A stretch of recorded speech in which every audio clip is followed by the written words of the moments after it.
سلام به همگی، مریم حبیبی هستم. به کانال آشپزی من خیلی خوش اومدید. امروز میخوام یه حلوای 3 آرد مجلسی فوق‌العاده خوشمزه آموزش بدم به همراه یه آموزش تزیین شیک و مجلسی برای حلوا. پس لطفاً تا آخر این ویدیو با من همراه باشید.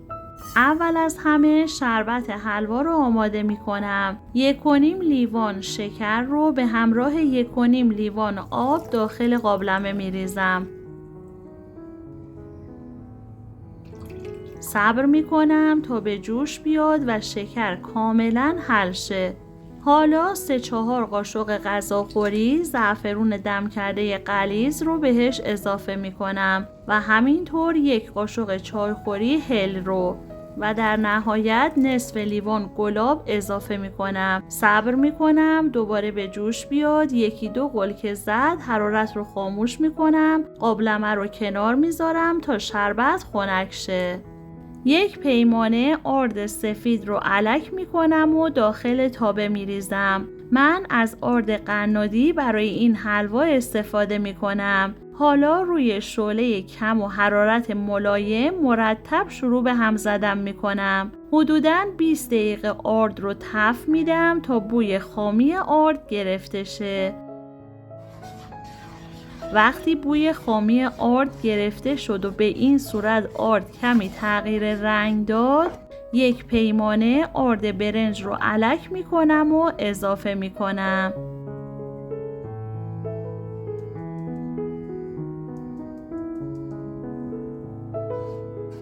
آرد برنج رو هم به مدت 10 تا 15 دقیقه خوب تفت میدم. آرد برنج نسبت به آرد سفید مدت زمان کمتری لازم داره تا تفت بخوره و بوی خامیش گرفته شه.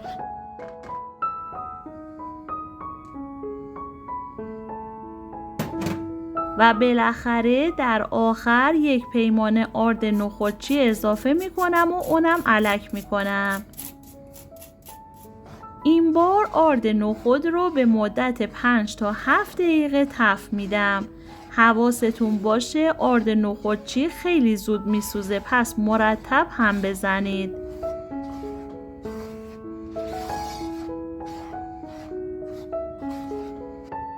بعد از 5 دقیقه مخلوط آردها رو از تابه خارج میکنم و دوباره الک میکنم تا اگر گلوله‌ای تو آردها باشه ازشون خارج شه.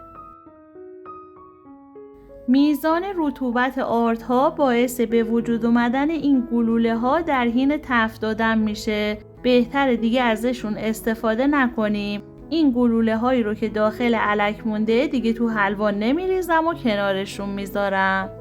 حالا دوباره کمی آردها رو تفت میدم و بعد نوبت اضافه کردن روغن هستش.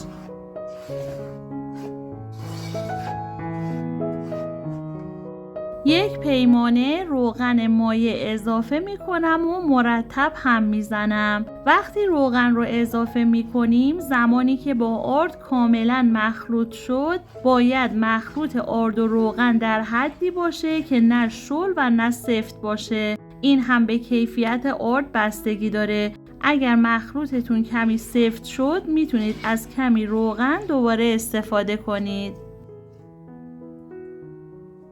من برای خوش عطر و طعم شدن حلوا از 50 گرم کره استفاده می کنم و اون رو اضافه می کنم و دوباره خوب هم می زنم. من 10 دقیقه آردها رو در کره و روغن تفت میدم. این بستگی به خودتون داره. اگر دوست دارید رنگ حلوای تیره تری داشته باشید میتونید مدت زمان بیشتری تفت بدید.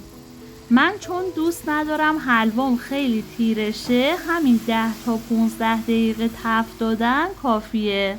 حالا وقت اضافه کردن شربت. حرارت رو خاموش میکنم و شربت رو توی 2 مرحله اضافه میکنم. سریع و مرتب هم میزنم تا شربت کاملا مخلوط شه. دوستان آموزش های متنوعی از انواع کیک ها، شیرینی ها، دسرها داخل کانال هست. اگر تا به حال کانال رو سابسکرایب نکردید لطفاً کانال رو سابسکرایب کنید و عضو کانال شید. فراموش نکنید زنگ رو هم بزنید تا اگر ویدیو جدیدی گذاشتم مطلع شید. بعد از اضافه کردن شربت حلوا کمی شل میشه. حرارت رو دوباره روشن میکنم و مدام هم میزنم تا حلوا کف تابه جمع شه.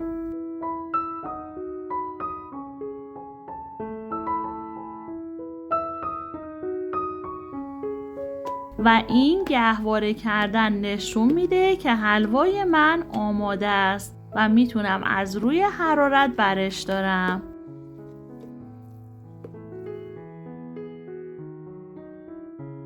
حالا مقداری از حلوا رو داخل ظرف مورد نظرم میریزم.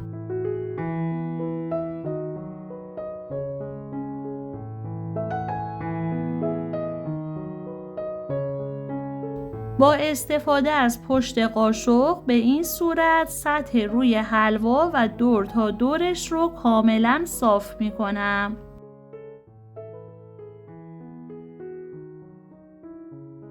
حالا با استفاده از کارد روی حلوا طرح لوزی می زنم. من چون شابلون نداشتم این کار رو با کارد انجام دادم، ولی اگر شما شابلون داشتید میتونید ازش استفاده کنید.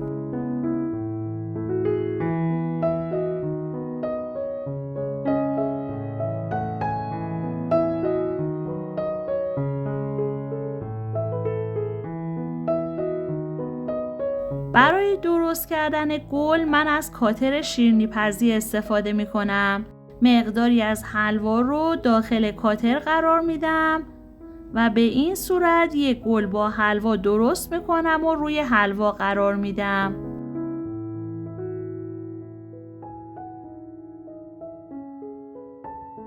من گل‌ها رو یک گوشه از حلوا قرار میدم. شما میتونید گل‌ها رو دور تا دور حلوا هم بچینید. این حلوا به قدری خوش بافته که به راحتی میتونید باهاش از ماسوره استفاده کنید. من دور حلوا رو هم با ماسوره تزیین میکنم.